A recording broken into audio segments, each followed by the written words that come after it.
All right, so the key thing to think about in L'Hopital's rule is the symbol f prime of x over g prime of x represents the derivative of f of x divided by the derivative of g of x. It's not the derivative of the quotient f of x divided by g of x. So we're not doing the quotient rule.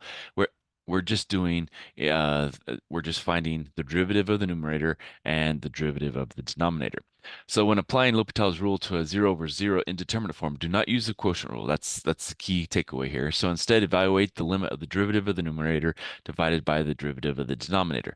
Now, some limits involving quotients are not 0 over 0 to indeterminate, so you always have to check to see if L'Hopital rule applies before you use it. So you might get something and you get, 5 over 0 or something like that. And so here, that's not a 0, and so that won't be L'Hopital's rule. Or you might get 0 over infinity. And again, that's not going to be using L'Hopital's rule. So it has to be 0 over 0 indeterminate form before you can actually use L'Hopital's rule. All right, so here we have the limit of x approaching 1 of ln of x over x minus 1 to the third. Well, what is the ln of 1? Well, the ln of 1 is going to be 0.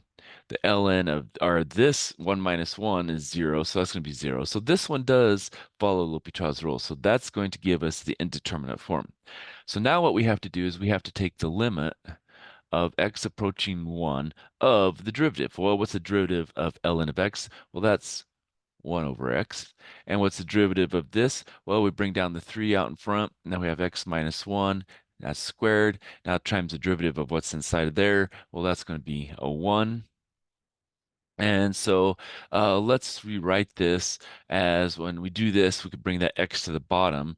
And so that's going to give us what? 1 over 3x times x minus 1 squared. Okay. All right, so now we still have the limit here. Maybe we should go ahead and write that in so we don't forget it. What do we have here? Well, that's going to give us 1 over, well, that's going to give us 0. Well, we need that form to be able to use L'Hopital's rule. So now, guess what? Now we're going to use the pictures again. Okay, so we have to think about how this works. Well, if we plug in 1 here, that's just going to give us 3, 1 over 3. So this is really the piece that we have to think about. And remember, that's the x squared. We're going to compare it to x squared. And what we've done is we've shifted it to the right. So it's shifted to the right one. So shifted right. And so we're approaching that. And so what happens is, if we think about that, what's it doing? Well, it's going to go to a positive infinity. And so really, this one doesn't help us. And so we have to think about using graphs. So using the graph, we get it goes to positive infinity. Okay. And so that's kind of one of those key things you have to think about when you're doing this. Does it work or not? And so then you have to go from there. All right, so let's do another one. So here we have the limit of x approaching 0 of x over e to the x. Well, if we plug in 0 here, what do we get? Well, we get 0 over e to the 0 is 1. Well, that's 0. Well, guess what? We don't have to do anything. We've got the answer and we're done. We don't actually have to take a derivative or anything.